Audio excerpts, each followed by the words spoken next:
We're at the Cannes Lion Festival, a global celebration of creativity and innovation. And welcome to the Stagwell Speakers Lounge, where industry leaders go straight from the stage into the studio. So you'll see we're in the studio here, there's a few people behind us. Stagwell, the Challenger Network, built to transform marketing, has created this experience so you can really get behind the scenes with us today. I'm really, really pleased to be joined by Katia Fragou, who is Global Head of Brand, Communications and Digital at Chivas Brothers. And I'm Helen James, I'm the Managing Director at CPB in London.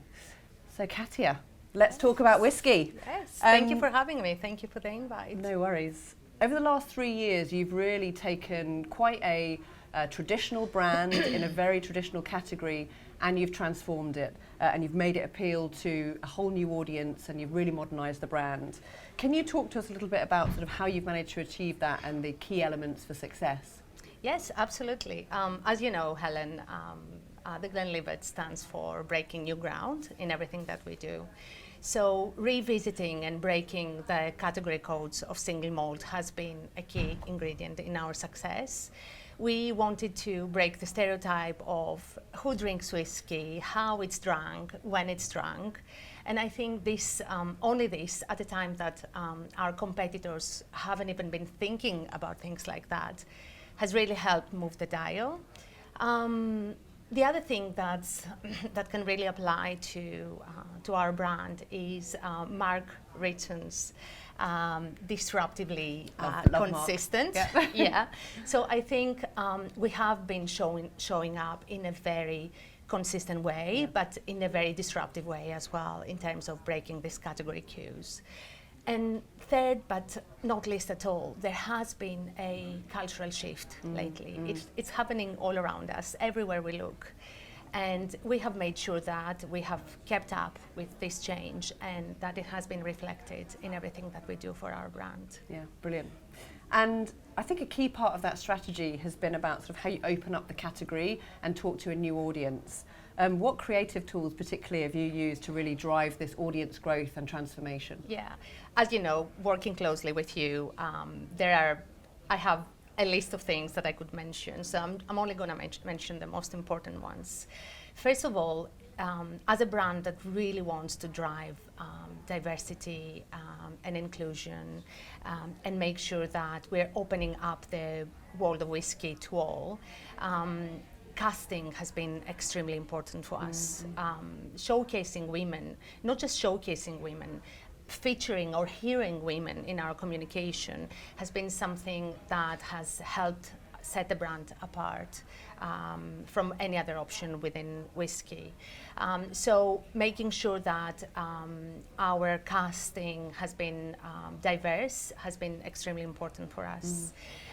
Another important creative vehicle has been our visual identity and how we have showed up in a very disruptive, different way within the single malt category. You know, if you remember in the past, it was all very brown, there were leather chairs, you know, whiskey being drunk by the fireplace. We showed up in a very modern, fashionable way, lifestyle way as well. And again, this has been another thing that has helped us move the dial quite a lot. Another piece that's really important is this stereotype of whiskey always being drunk neat, and that it's almost, you know, a sin to drink it in any other way. And I think we were the first ones that started talking about cocktails and giving permission to have single malt by the pool instead of that in that leather chair by the fire. And we recently, about a couple of years ago, we launched our capsule collection as well, which is a very unique, disruptive way of drinking, having and whiskey and a single malt cocktail. It has given us so much exposure and coverage throughout the world. It has been amazing. Last but not least, you know how we have always made sure that we used very distinct creative devices in our advertising that would make our advertising quite disruptive, but also these devices always had a symbolism in terms of who we are as a brand. Breaking Walls, for example, was all about breaking all these walls of stereotypes, and we showcased that by literally breaking walls in our asset, as well as building a huge treadmill to just signify, in Against the Tide, to signify our ethos of pushing boundaries and always moving and progressing within single malt. Yeah, brilliant. I want to dive in a little bit deeper into representation, diversity, inclusion. I think it's been a key part of the strategy in the conversations that we've all talked about. What would you say your top tips are for other brands and marketeers sort of looking to really crack this space around sort of real sort of inclusivity, diversity, representation within creativity? Look, I think in our industry we have a responsibility towards this. For us, it was very important for our brand and for our brand strategy. But beyond that, I think advertising and creativity is such an inherent part of culture that we have a responsibility to make sure that we always question ourselves, that we push ourselves to drive diversity within this industry. For us, it has been really important to do this not just in front of the lens, which we have done with the great assets that we have developed together, as well as the launch of recently our cultural platform, where we showcase the diverse face of the whiskey drinker today. But we have made sure that this was true behind the lens as well. We've made sure that we have worked with content creators that have a diverse background themselves. They have interesting stories to say about diversity.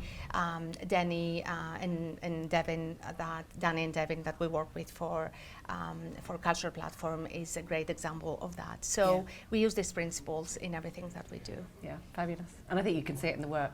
Yeah. So zooming out a little bit, what are your ambitions for the Glenlivet and what's next, do you think? Sky's the limit for us, Helen. As you know, we shoot for the stars. We want to be the #1 single malt choice for a new generation of whiskey drinkers, and we are very well on track to doing this. Our success in the US, which is our biggest and most important market, is a testament to that, but also success in other markets like Taiwan, which is a really, really important single malt market, as well as India and so on. However, the big bet for us in the near future is China. It's a fantastic growth opportunity for us. Single malt has just started growing in China, and we are determined to lead that growth. So, and I know that we will achieve this, and it will be defining for the future of the brand in the years to come. Very exciting. Personally, as a marketer, where do you get your inspiration from? What inspires you? I think the first thing that I would mention here is that cultural shift that we talked about before. If you notice all the changes that are happening around us, especially when it comes to the role of women, but also beyond that, this is where I get inspiration from, because I'm aware that the only way that a brand can actually succeed is through keeping up with these changes. That's the only way that you can really drive relatability with our consumers. Even more personally, though, living in London, which is a city that I love, everywhere around you, you get inspired. It's, you know, it's the people and the creative expression of who they are, the galleries, the events, you know, just being with you guys every day. That's a big inspiration for me, and I'm hoping this is reflected in my work. Definitely. You touched on the campaign that you've just launched, we worked on with you, around sort of creating and showcasing the new face of the whiskey drinker. Is there a specific audience or group that you think you're going to sort of potentially champion and celebrate next? And I suppose, where do you see this cultural platform evolving and getting to? Yeah. Women, as I mentioned before, is by far a priority for us, and showcasing women as the as part of the whiskey drinker of today is really important.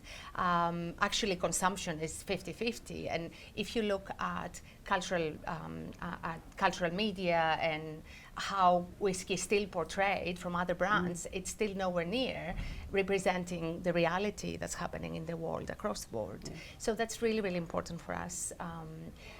However, beyond that, age representation is also important, especially for single malt. You know, this stereotypical image of the whiskey drinker being a 45-plus-year-old successful man.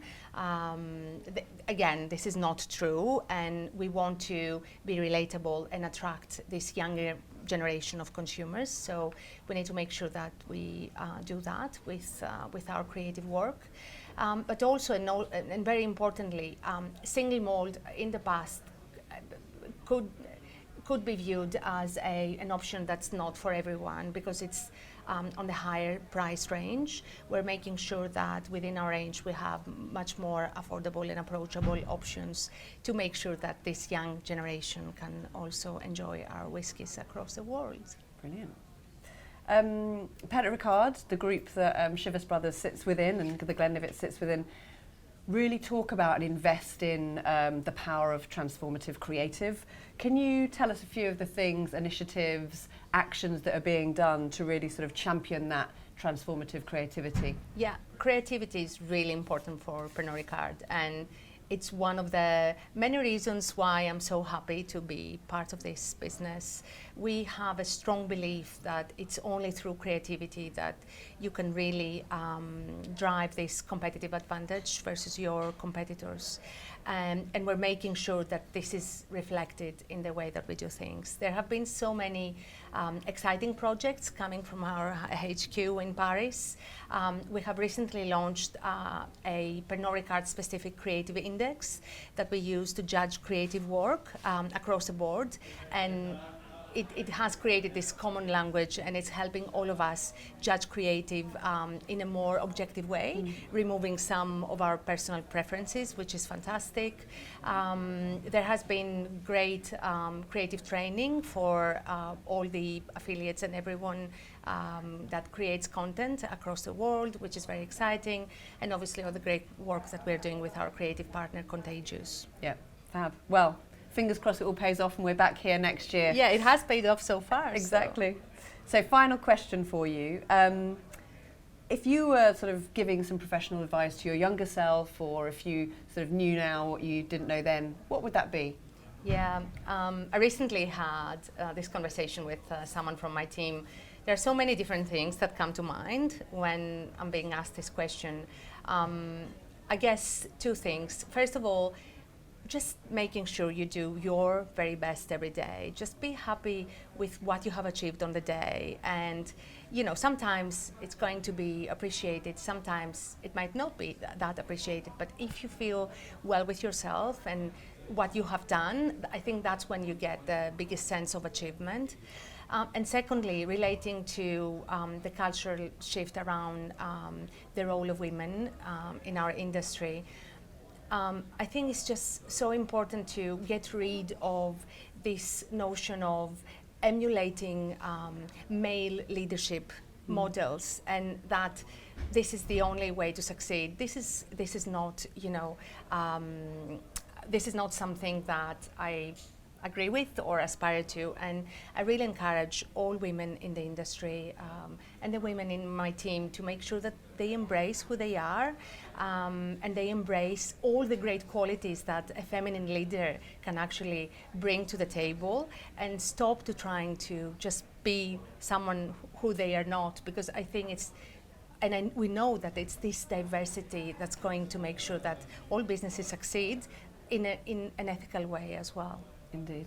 Thank you, Katia. Thank you very much. Great to be here. Thank you for joining us backstage. To learn more about how Stagwell is transforming marketing, please go to our Twitter where you can find more information. Thanks.